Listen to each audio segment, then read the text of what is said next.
La vida en estas villas transcurrió tranquila en un principio, con poblaciones de muy pocos vecinos. Pero España ejercía un monopolio comercial absoluto sobre las tierras conquistadas, y esa exclusividad fue el factor determinante que estimuló el corso, la piratería y todas las luchas alrededor del Nuevo Mundo. Las relaciones con los bandidos del mar en algunos casos fueron pacíficas y se llegó a establecer un comercio de contrabando, principalmente entre el sector ganadero y los corsarios que visitaban las costas cubanas. Pero estas fueron excepcionales. La isla sufrió numerosos ataques de los piratas a sus principales ciudades, que fueron saqueadas impunemente.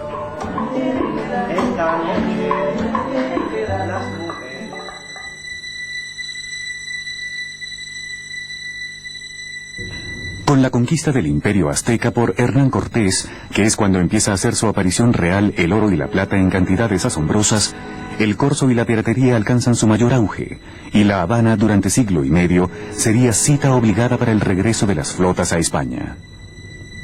En 1522, una real provisión establecía una armada para guardar los mares del poniente contra los corsarios franceses que hacían mucho daño y robo. Ningún barco estaba autorizado para hacer el camino de Indias si no estaba artillado con 4 piezas como mínimo y defendido por una guarnición no menor de 26 hombres. No hubo comerciante ni naviero capaz de enviar barco alguno al Nuevo Mundo que no estuviese incurso en la disciplina de las flotas, y mucho menos que se atreviera a regresar con alguna riqueza a bordo fuera de ellas.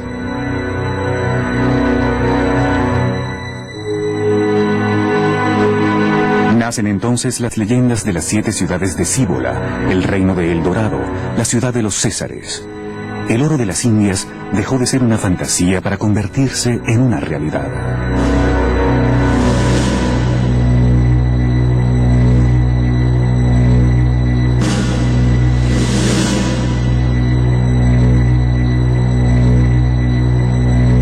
Piratas y corsarios de Inglaterra y Francia principalmente comenzaron a realizar sus actividades contra aquellos pueblos y naves cargadas de riquezas. Henry Morgan, Jacques Sorés, Girón, John Hawkins son nombres que quedarán en la leyenda.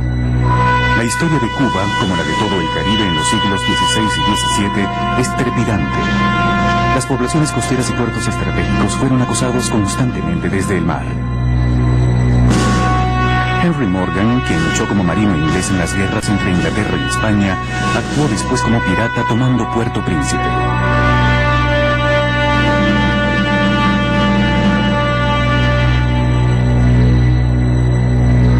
Contrabandista, pirata, corsario, bucanero y honorable almirante podían significar lo mismo en aquel tiempo en el Caribe.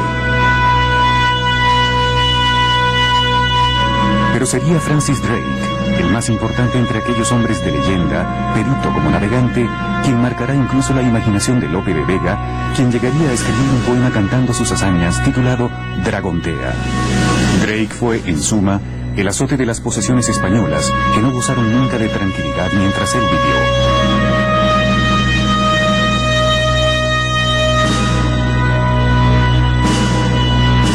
Aparte de la organización del sistema de flotas, el gobierno español intentó romper las relaciones de contrabando con fuertes sanciones a los habitantes de la isla que lo ejercían, y sobre todo, inició la construcción de fortalezas para proteger las ciudades.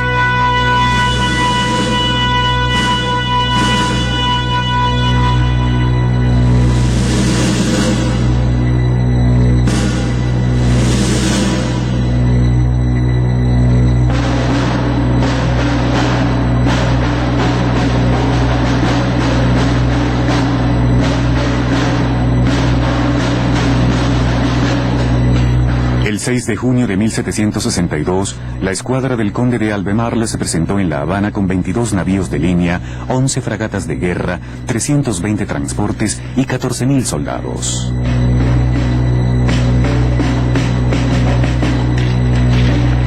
En la ciudad solo había 5.000 hombres para su defensa.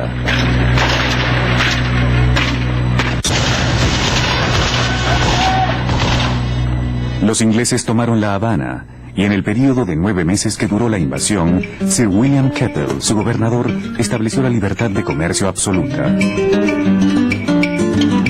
Llegaron más de 800 buques tanto ingleses como holandeses y Cuba se llenó de artículos europeos, maquinaria para ingenios azucareros y multitud de esclavos africanos.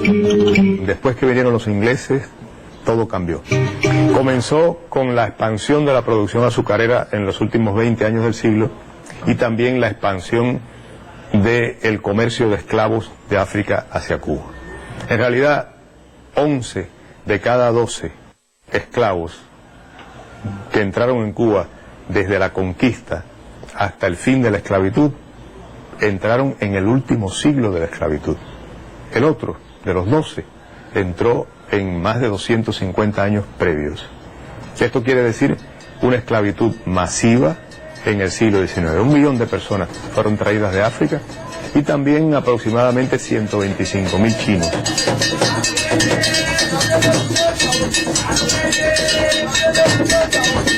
La entrada de esclavos en las colonias españolas estaba regulada por Real Cédula desde 1513, pero pronto la demanda fue mayor que las posibilidades de oferta y el rey Carlos V autorizó de una forma regular el comercio de esclavos con América. El viaje lo empezaban los barcos negreros bordeando el litoral atlántico por las islas de Tenerife y Cabo Verde para doblar después hacia los litorales e islas de Senegal y Guinea, donde se abastecían de la humana mercancía. Antes de embarcarlos, los africanos eran afeitados y marcados con un hierro candente. Los esclavos se mantenían encadenados de 2 en 2 en una barra. Los más rebeldes en el cepo o en proa. Las mujeres y los niños eran separados. Se calcula que cada año se exportaban de África unos 100.000 esclavos.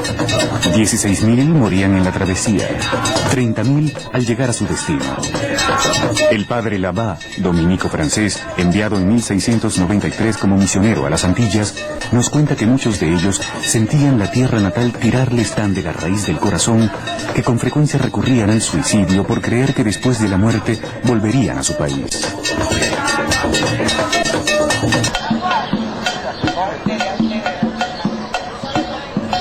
Es en estos primeros años del siglo XIX cuando se forma una corriente social bien definida, el abolicionismo, protagonizada principalmente por los esclavos y algunos sectores de la sociedad criolla que defendían reformas liberales.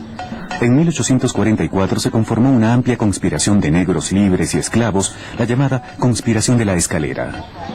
La represión fue brutal y se sofocó realizando masivas ejecuciones de negros. España no estaba dispuesta a aflojar su férreo control sobre la isla. Pero entonces, en la madrugada del 10 de octubre de 1868, Carlos Manuel de Céspedes, productor azucarero, en su finca llamada La de Majagua, liberó a sus esclavos y leyó un manifiesto en el que denunciaba el intolerable estado en que España mantenía a Cuba. Nosotros creemos que todos los hombres son iguales y deseamos la emancipación de los esclavos. El levantamiento no se secundó en toda la isla. Muchos de los grandes terratenientes que gozaban de gran prosperidad se mantuvieron del lado de la metrópoli.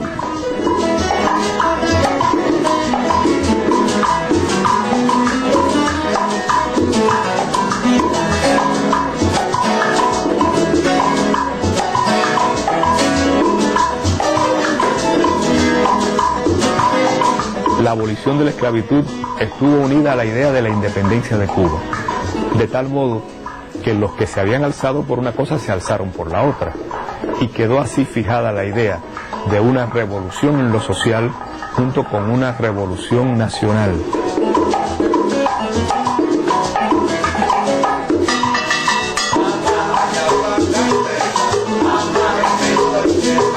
La idea de cubano, incluso la palabra cubano, era una identificación que en Cuba se había extendido profundamente e implicaba un país diferente a todos los demás países, un país que no es España, ni es Estados Unidos, ni es México.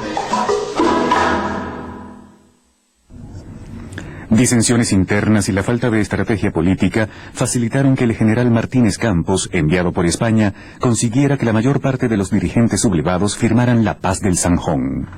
Aún así, la llama de la independencia se había encendido y en poco tiempo resurgió con más fuerza. Antonio Maceo, Máximo Gómez y sobre todo José Martí, que consiguió agrupar a los separatistas cubanos en el Partido Revolucionario Cubano, organizaron el último enfrentamiento armado en 1895, lo que provocó la ruptura definitiva con España.